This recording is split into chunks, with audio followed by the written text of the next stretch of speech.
фароҳам овардани шароитҳо ба сокинону меҳмонони вилояти суғд имкон дод ки гардишгарони хориҷиву дохилӣ бештар ба вилояти суғд ташриф оварда дар шаҳру ноҳияҳои вилояти суғд ҳамчун водии имкониятҳо бо расму оин, зиндагӣ, гуфтору муносибат ва маконҳои таърихиву зебои он шинос шаванд. Бо фаро расидани мавсими гардишгарӣ дар баробари сайёҳони хориҷӣ ҳамчунин сокинони шаҳру ноҳияҳои вилоятҳои Хатлону Бадахшон, ноҳияҳои Тобеи марказ ва шаҳру ноҳияҳои вилоят аз имкониятҳои сайёҳӣ дидан намуда дар шомгоҳон дар соҳили баҳри тоҷик яке аз маконҳои дӯстдоштаи сайёҳон мебошад, сайру сайёҳат менамоянд.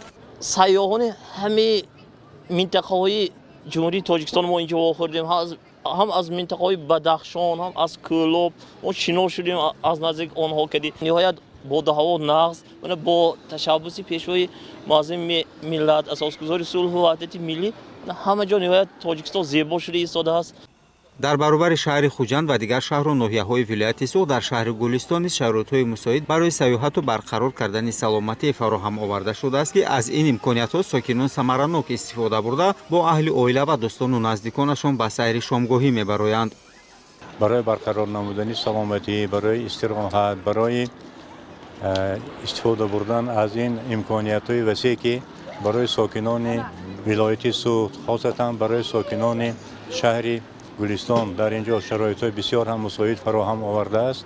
барои аз ин шароитҳо истифода бурдан ман инҷо ташриф овардам ва шукронии замон мекунам, шукронии истиқлолияти Тоҷикистон мекунам ки бо ташаббус, бо дастгирӣ, бо кӯмакҳои шабонарӯзӣ асосгузори сулҳу ваҳдати миллӣ, пешвои муаззими миллат, президенти ҷумҳурии Тоҷикистон муҳтарам Эмомали Раҳмон барои сокинони Тоҷикистони азиз ин гуна шароитҳои бисёр ҳам хуб, шароитҳое ки барои истироҳат кардан, барои барқарор намудани саломатӣ дар соҳили баҳри Тоҷик бисёр ҳам мусоид фароҳам овардааст. ман шукронаи ин замонро мекунам.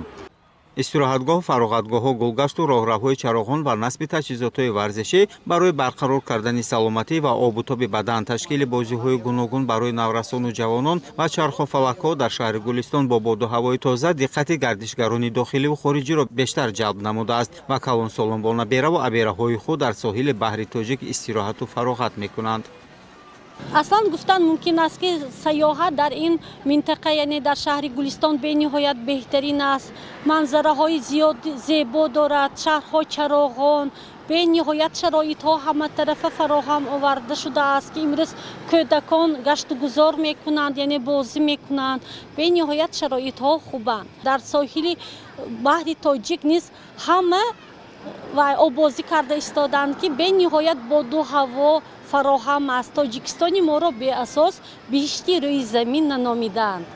мақомоти иҷроии ҳокимияти давлатии вилояти суғд бо мақсади дар амал татбиқ намудани дастуру ҳидоятҳои пешвои муаззами миллат муҳтарам Эмомали Раҳмон ва барои сазовор таҷлил намудани ҷашни 35-солагии истиқлоли давлатии ҷумҳурии Тоҷикистон чунин корҳои ободониву созандагиро дар ҳама шаҳру ноҳияҳои вилояти суғд барои сокинону гардишгарон муҳайё сохтанд ва ин гуна корҳои ободониву созандагӣ дар вилоят бо маром идома дорад. ба гуфти сокинон ва сайёҳон рӯз аз рӯз зиёд шудани имкониятҳои сайёҳии вилоят имкон медиҳад ки мо Тоҷикистони соҳиби истиқлоли худро дар арсаи ҷаҳонӣ ҳамчун сарзамини амну осоишта муаррифӣ намоем. набереги омдагӣ мана мо чағ дада ҳамин ҷоҳои мана тамошо кард, омда сайру гашт кард бурасосем. раҳмат ба ҷаноби оли ки ҳамин корҳои ҳаминҷа ташкил кард омдагӣ ҳамин қадар ҳамин бачаҳо ҳамин одамо омда ҳаминҷа тамошо кард, истироҳат кард, дида ҳамаш сайру гашт кард бурафсос.